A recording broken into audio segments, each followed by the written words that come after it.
Hello everyone, চলে এলাম একটা ছোট্ট ভিডিও নিয়ে। দেখে হয়তো ভাবছো যে আমি এখন আবার কোথায় ঘুরতে যাচ্ছি। না, এখন আর কোথাও ঘুরতে যাচ্ছি না। তোমরা তো আমার গ্যাংটক সিকিমের ভিডিও, পোস্ট, বিভিন্ন রকম ফটো দেখেছো। আসলে ব্লগটা আমার পোস্ট করতে বেশ অনেকটা দেরি হয়ে গেছে। তবে দেরি বলে দেরি কিছু নয়, নতুন করে নতুন রূপে দেখাটাই হচ্ছে আসল কথা। ওই দিনকে আমি তাড়াতাড়ি করে লাগেজ সবার গুছিয়ে তারপর নিজেও রেডি হয়ে সাজুগুজু করে চললাম সব কিছু নিয়ে নিচে। ওদিকে বাপ আর মেয়ে আমার জন্য নিচে ওয়েট করছে। লাগেজটাকে সব সেট করে এদিকে স্বর্ণালী আর দেবুকেও আমরা পিক করে ফেললাম। গাড়ি নিয়ে চললাম আমরা সারা রাত। সন্ধেবেলায় একটা দোকানে দাঁড়িয়ে চা আর ডিম সেদ্ধ আর বেশ কিছু চপও নেওয়া হলো। চপটা নেওয়া হলো গাড়িতে বসে এই মুড়ি আর চানাচুরের সাথে মেখে খাওয়ার জন্য। উফ, দারুণ কিন্তু হয়েছিল মুড়ি মাখাটা।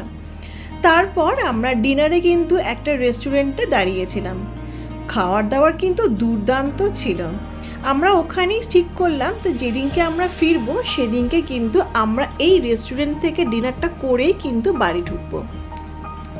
এদিকে সারা রাত গাড়িতে থাকার পরে আমরা কিন্তু সবাই ক্লান্ত। গাড়ি অবশ্যই আমার বর আর দেবু দুজনে মিলে শেয়ার করে করে চালিয়েছে। ভোরবেলা শিলিগুড়িতে আমরা একটা কাকুর দোকানে চা খেলাম, সেখান থেকে আবার বেরিয়ে পড়লাম। আমাদের ড্রাইভার দাদা এসেছিলো আমাদের পিক করতে, সেই গাড়িতে করে উঠে আমরা আবার এই জায়গাতে চলে এলাম একটা জায়গায় ব্রেকফাস্ট করতে। ব্রেকফাস্টে আমরা অর্ডার করেছিলাম আলুর পরোটা আর সাথে ম্যাগি। পাহাড়ে এসেছি আর ম্যাগি আর মোমো খাবো না সেটা তো আর হয় না। তো যাই হোক, এদিকে দেবু আর আমার বর দুজনে মিলে আলুর পরোটা খেলো আর তার থেকে আমিও একটু ভাগ বসিয়েছিলাম আর আমি খেলাম ম্যাগি আর ওরাও সবাই খেলো ম্যাগি। সেখান থেকে তিস্তা নদীর সৌন্দর্য দেখতে দেখতে আমরা বেরিয়ে পড়লাম। তারপর আমরা এখানে নেমে একটুখানি ফ্রেশ হচ্ছিলাম আর এদিকে আমার বরকে দেখি একটা সাইড হয়ে বেশ নিজের ছবি নিজেই তুলছে। অবশ্যই সেখানে দাঁড়িয়ে কিন্তু আমরাও বেশ অনেক ফটো তুলেছি। তারপর আমরা হোটেলে চলে এসেছি আর এটা হলো এমজি মার্ট, তার অপোজিটে আমরা এই হোটেলটায় রয়েছি। দুর্দান্ত কিন্তু জায়গাটা ছিল, সত্যি কথা বলতে আমাদের সবার ভীষণ পছন্দ হয়েছে। আমাদের রুমটা ছিল কোজি রুম, আর কোজি রুম বলতে সত্যিকারেরই কোজি ছিল।